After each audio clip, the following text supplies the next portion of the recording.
kung ano sinasabi ng Biblia. Doon tayo. Basahin lang natin yung ano nakasulat sa Bible. 1 Timothy chapter 6 verse number 10, for the love of money is the root of all evil, which while some coveted after they have earned from the faith. No? And sabi diyan, and for themselves through with many sorrows. Many sorrows yung mga Kalungkutan. yung money is good. Wala naman sinabi sa Bible na bad. Oo. But the Bible said, it's very clear. Sabi ko, for the love of money is the root of all evil. Yung pag-ibig sa salapi o sa pera ay ugat ng lahat ng uri ng kasamaan. Tama yan. Ugat. Ugat. Pag pinag-uusapan yung ugat, pag sabihin, dapat ikaw ang may alipin sa pera. Pero kapag ikaw ang inalipin ng pera, Tama. hindi ka na makakagawa ng mabuti. So kung gumawa ka ng mabuti, minsan magiging hindi lahat. Masama na. Marami namang maayos no? Mag-handle ng, pero kung ibig sabihin nakakasakit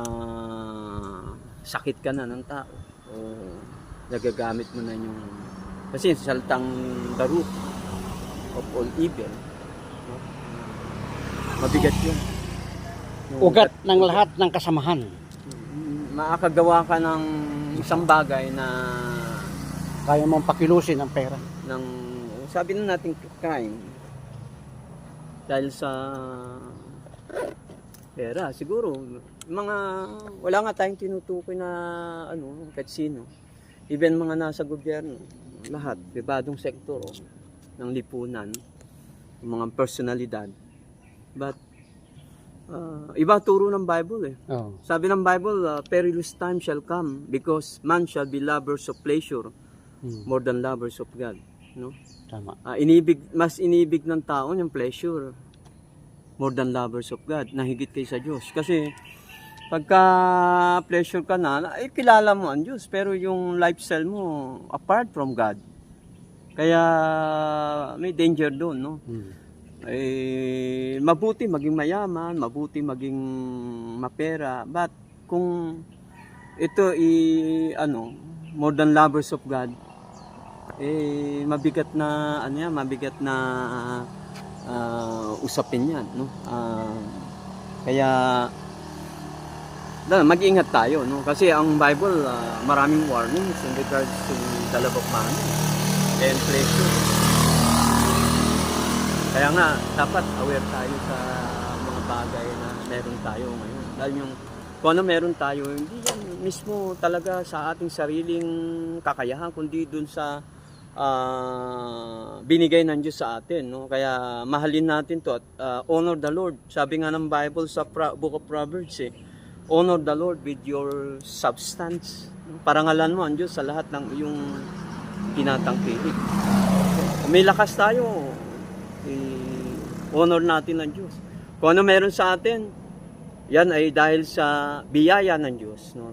Dapat ibalik din natin yung honor. Hindi yung na pinapalitan natin yung glory na para sa Diyos at para sa ginagawa nating atin, no? Ginagawang self-centeredness. Kasi self-centeredness is ano pa rin yan against God pa rin yan Kailangan maging center. Kaya nga may mga talata sa Bible na in everything we do, put God first. Oo. Tama. And He will direct you and crown your effort with success. Kung sa lahat ng bagay ay hindi natin pararangalan ang Diyos, baka alisin sa atin ng Diyos, or either mapahamak tayo. Kaya mahalin natin ang Diyos. Yung mga bagay na meron tayo ngayon, ibalik natin yung pagpapasalamat at pagkilala dun sa Diyos na nagbigay sa atin. Magandang tanghali po. Okay, salamat Pastor Lazaro.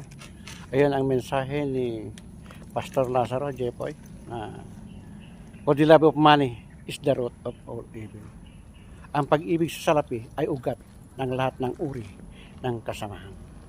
Kaya wag tayong, hindi naman masama ang kayamanan, pero kailangan wag tayong magpakontrol sa pera. Kailangan tayo ang mag-control sa pera. Gamitin natin sa mabuti, wag sa masama. Para hindi tayo mapahamak. Kasi ang sabi ng Panginoon sa Bible, the love of money is the root of all evil. Mapapahamak tayo, mga kapatid. Marami na ang nag-ibig sa pera na napahamak, nakulong, namatay. Kaya kailangan dito, magkaroon man tayo ng kayamanan, gamitin natin yan sa mabuti. Kailangan dito, paghariin natin ang Diyos sa ating mga buhay at lahat naman ng ating mga kailangan ay pagkakaloob niya sa atin.